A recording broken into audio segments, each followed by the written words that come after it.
As an entrepreneur, we're all in hell together. One of the best ways to stand out is to take a bold stand. I think everyone has their own formula. There's no one size fits all. Like customization in mentorship. That is what you're doing with AlterCall. Yeah. Objective is to train an AI to be able to replace ourselves as coaches. AI-driven one-to-one mentorship. Doesn't that hurt the authenticity? I believe that AI will unlock new levels of human capacity. To get more action, you have to change the way people think. Where do you think the biggest opportunities in the market are? Well, right now we're optimizing companies to be All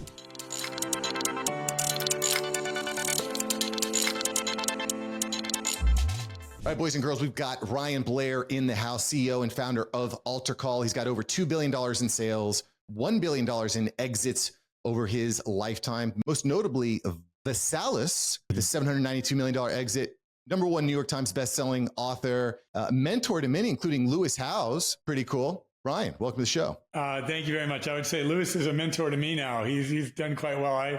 I'm honored to have a relationship with him. He's a great human being. Yeah, Lewis is definitely, School of Greatness, great show. How did you get connected with Lewis? I was on his podcast very early, the trajectory of School of Greatness, and I went on a couple of times and developed a relationship with him, and I admire him very much. He's done remarkable things in the world, and I'm a huge fan of his work, and we keep in contact to this day. One of the things that Lewis does, and this show is going to be more about how we're using AI to scale mentorship and coaching, but one of the things that he does that's interesting is he stays very positive. It's always positive. And I don't necessarily want to say I find that refreshing, but right now in the world, it seems like one of the best ways to stand out is to take a bold stance and maybe ruffle some feathers. Do you think that that's the better way to go in marketing, or do you think it's better to be more positive? What do you think about that? I think everyone has their own formula. Some people are more contrarian in nature. Some people enjoy, creating a lot of conflict. Some people don't. So you kind of have to find your niche. Like, what do you enjoy? Like I posted a post on Elon Musk and I was somewhat critical. And I watched how I was just being eaten alive by people that were his fans. And I thought to myself, I'm not in the business of trying to be critical of other entrepreneurs. I'm an entrepreneur. He's an entrepreneur. And so I took it down because I just didn't like all the negativity that was created by being somewhat critical of an entrepreneur. So for me personally, I prefer to keep things positive. And when I've strayed from positivity, I get to see that, it creates a lot of attention for it, of course. But with that attention, comes some negative energy.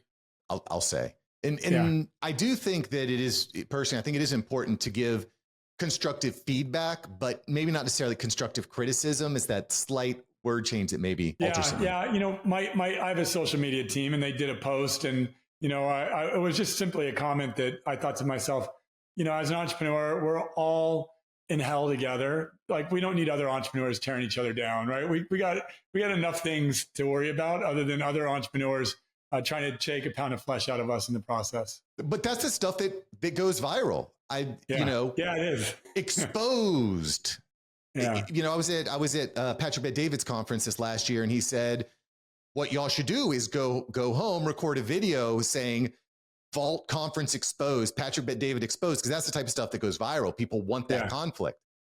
Yeah. He's a highly competitive person as well. So he probably enjoys competition and conflict more than most. So, one of the things that I always share when you meet wonderful people like Patrick Bet-David or Tony Robbins or others is there's no one size fits all. Like, the way that works for them does not work for you. You have to figure out your own recipe for success, your own ingredients, and you have to sequence those ingredients and stack those ingredients according to you, your parenting, your upbringing, your competency, your character, and your soul's journey, basically. So, you can't follow Tony's path to success. He carved his own.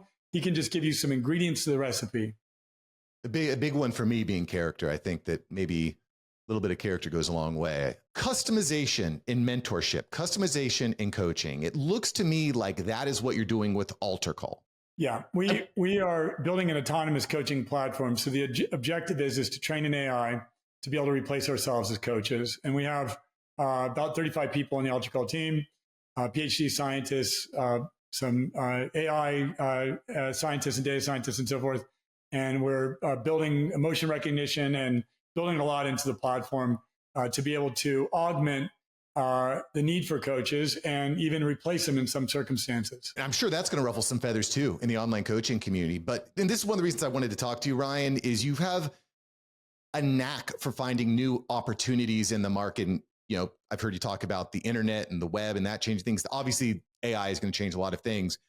But I do wonder, AI-driven one-to-one mentorship, doesn't that hurt the authenticity that's so important when it comes to finding a mentor? So I believe that AI will help us unlock new human capacities that have been dormant within us because we've been preoccupied with tools that are administrative and tasks that are not stimulating us creatively and intellectually and otherwise, right? So I believe that these new tools will unlock new levels of human capacity.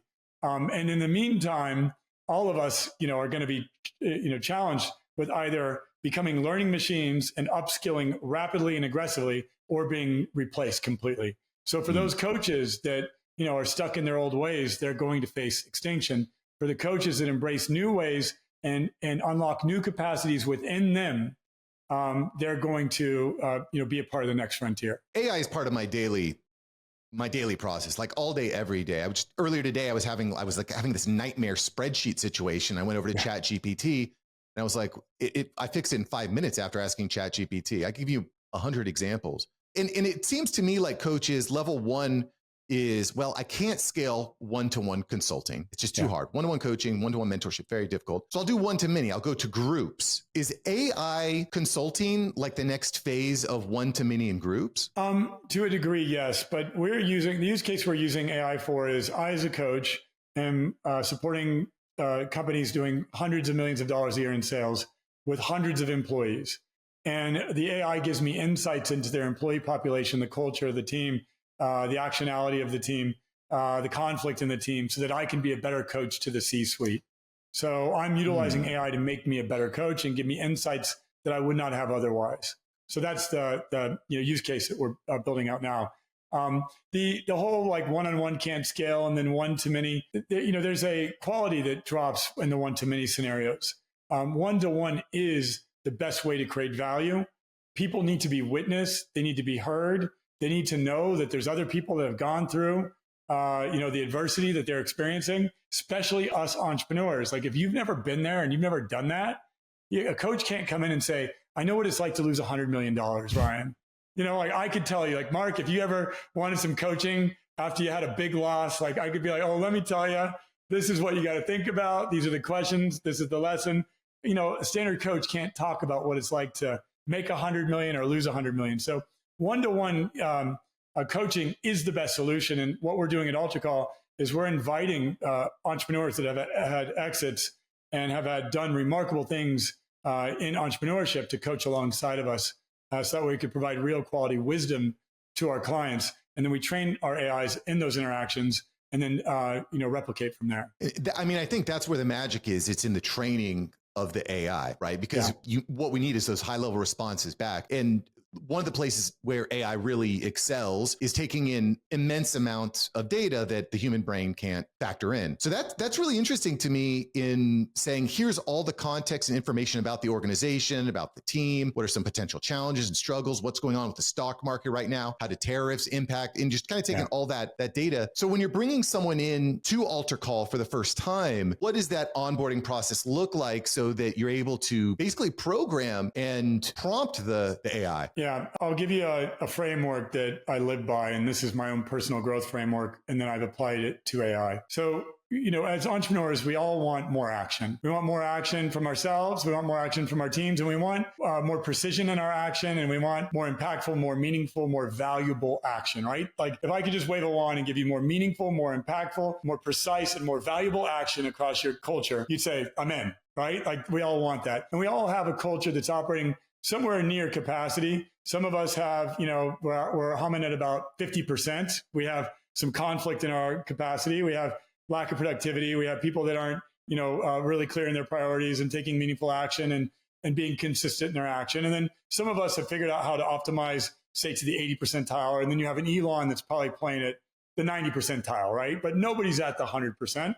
And then many companies that I work with, they're operating at sub 50%, right? They have 50 people and they're not getting the work done at 50, they're getting the work done at 5. And that tends to be a pattern in a lot of companies. So to get more action, you have to change the way people think.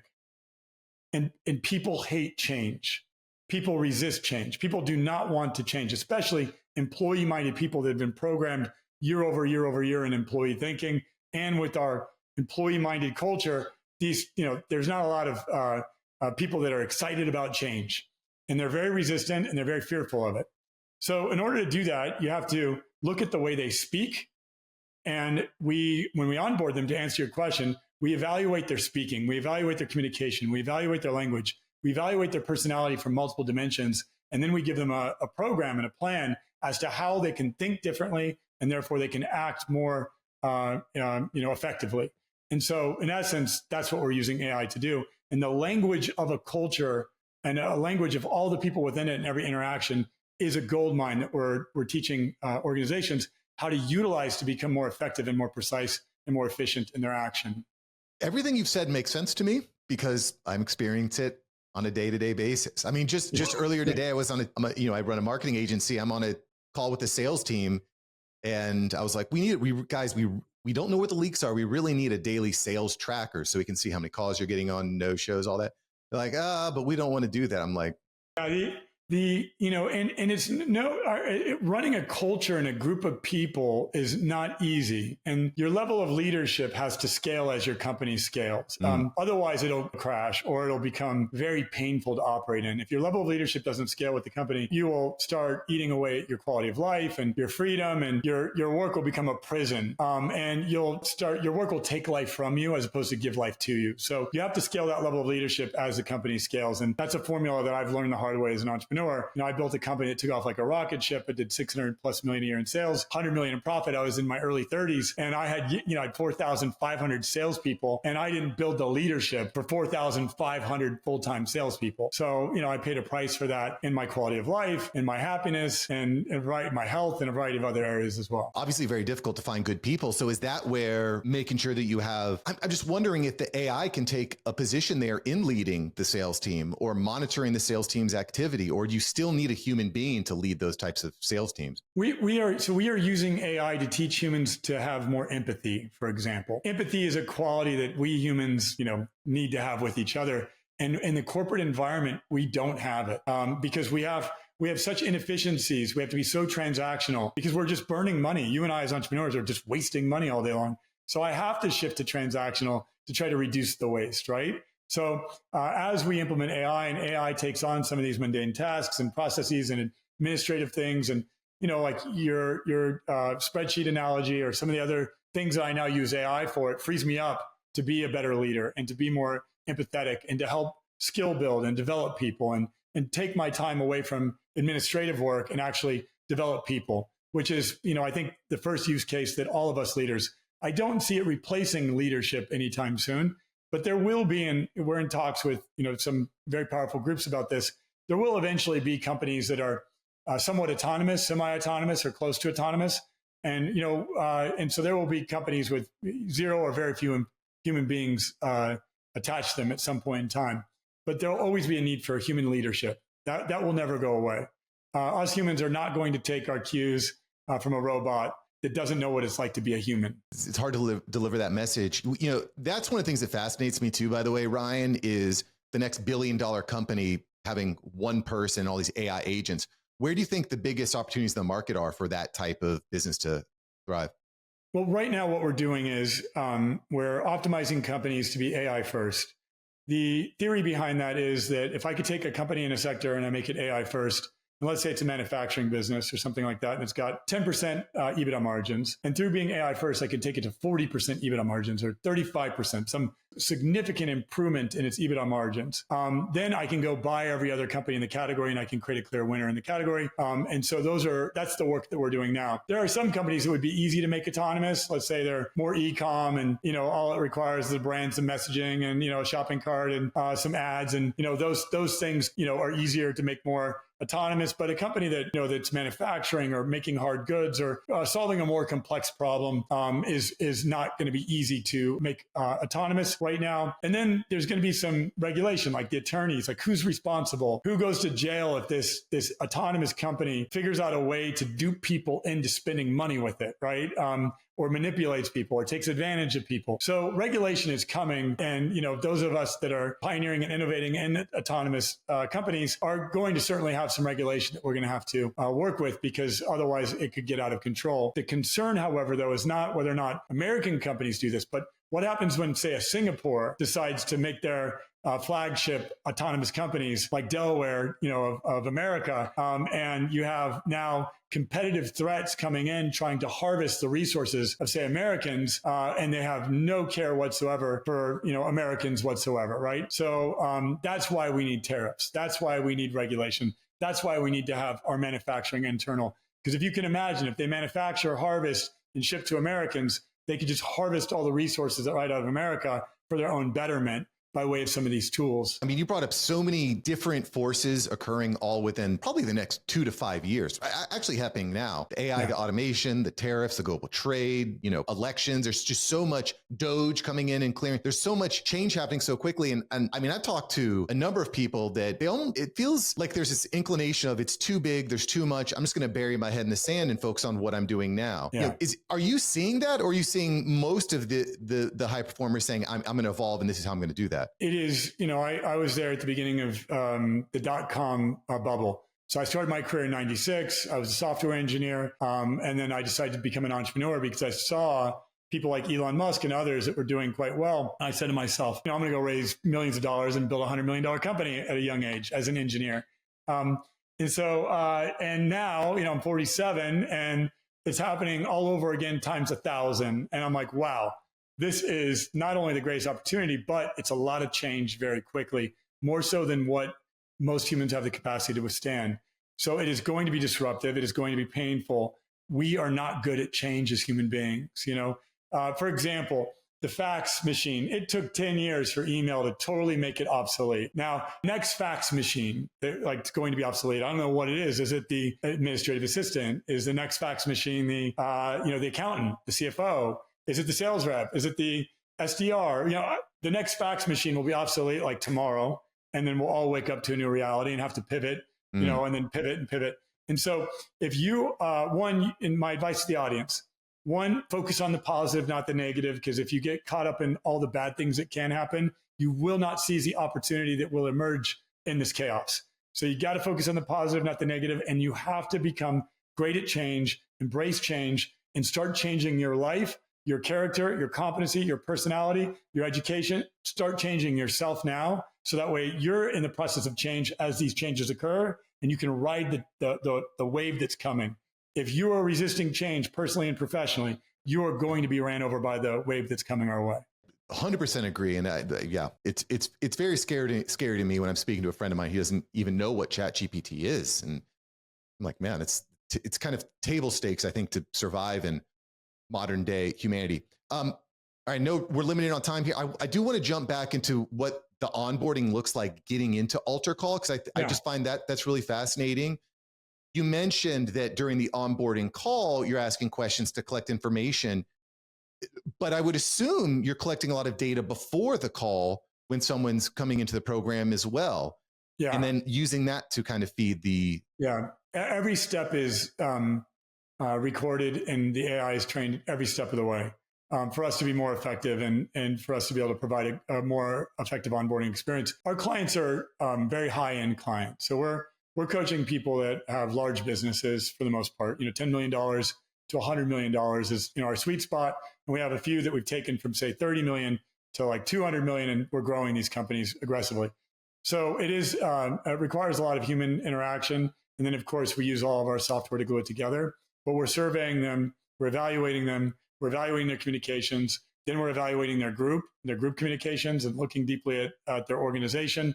And then as well as personality profiling and testing, not only them, but everybody within their sphere. So that way we can give them a more rich opportunities for improvement.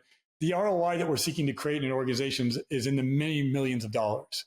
So when we start an engagement, we're looking for $1 million opportunities. And so that's why they have to be a little bigger for us to provide the type of value that we need to, and to deploy the type of resources that we do. Are you seeing a lot of larger sales organizations leveraging AI to inform better sales practices, recording calls? Yeah. Yeah. We do sentiment analysis. We're using AI in every aspect of everything that we're doing. And we're seeking to improve every human being. My mandate is, I'll use social media, for example. I know you're very familiar with it. It used to take one person all month long to kick out 200 pieces of content, let's say. Now I want that one person using AI tools to do 2,000 pieces of content a month. Yeah. So I'm asking for double or 10x the productivity of every human being in every role in my company by way of the use of AI tools. Now, I'm a demanding boss, so I want 10x productivity. Maybe I wind up at 5x productivity from where we were. Now, 2 years ago, if I'd asked somebody to do that, they'd have said 5x productivity is going to require 5x the people, 5x the expenses, and 5x the organizational load. And so now with AI tools, I can ask for 10x productivity, wind up at 5 with no additional expense in salary, staffing, or otherwise, other than some software expense. And on the content creation side of things, Elon said this too. He's kind of saying that there's so much content being pushed out that it's just creating all this just noise. So at least in our agency, when it comes to organic side and in the paid side too, it's you can't just use a tool and then just pump it out and push it out. There needs to be a lot more attention, both in the strategy side on the front end and on, I think, the production side on the back end for what it's worth. Yeah, our best ads are based on authenticity. Human beings are craving authenticity. I was just with Chase Hughes, the famed behavioral researcher and scientist, and we are just trained to spot out authenticity, and we are craving it more than ever. So if you are authentic in your organic or your ads, you are going to stand above everyone else who's coming from an inauthentic place. Listen, y'all, I got one more question for Ryan, and you're not going to want to miss this. But before I get to it, make sure you head over to AlterCall.com so you can see if you're a good fit. So Ryan, final question here. AI wearables, overrated or underrated? Totally underrated. I'm wearing an Oura Ring right now. I've been experimenting with different biometrics to track mood, track a respiratory rate. As human beings, we are a supercomputer, and there's just never been an owner's manual for a supercomputer like a human being in the past. And so these things are helping us get closer to an owner's manual, because every one of these supercomputers is a unique chemical factory. It's a unique DNA factory. It's a unique ancestral hodgepodge of different mutations for us to be able to optimize. So we will eventually have an owner's manual for each of us, and these biometrics are helping us get to that. To me, the wearables, the amount of data that AI unlocks is unprecedented. And we both, I think, understand that what can be measured can be managed. And that's something I think about a lot. I was talking to a friend of mine who's just crushing it. And he wears this AI wearable called Plod. It just records everything that he's doing throughout the day, uploads it at the end of the day, and then his team kind of takes all that data in and repurposes it into workshops, into sales trainings, into lead magnets, and all kinds of stuff. And I just feel like we're at the tip of the iceberg with AI wearables. Yeah, I think there will be there'll be some people that are very comfortable in a fully transparent environment where they'll let you in on everything. Like when they use a bathroom, they don't care if their teams know everything about them and every detail about them and every step of the way. And that's the ultra transparent kind of a movement. And then you have some people that are layers down, and some companies can't be that transparent. Maybe perhaps they're doing top secret work, or they have a highly competitive environment and they have to be secretive about the products that they build. And they don't want every employee being able to see who the CEO is talking to and what the CEO is talking about on a daily basis. So you have some very transparent companies like your friend that you described, and then you have others that have layers down of transparency. And so you have to build around that. Yeah, really interesting, exciting time in human history. Y'all definitely want to connect with Mr. Ryan Blair here, and you definitely want to check out AlterCall. Listen, guys, he's done this before. He's hacked the code before, and this is impressive. Ryan. Thanks for joining the show. Thank you, Mark. It's been an honor to meet you and to share this time with you.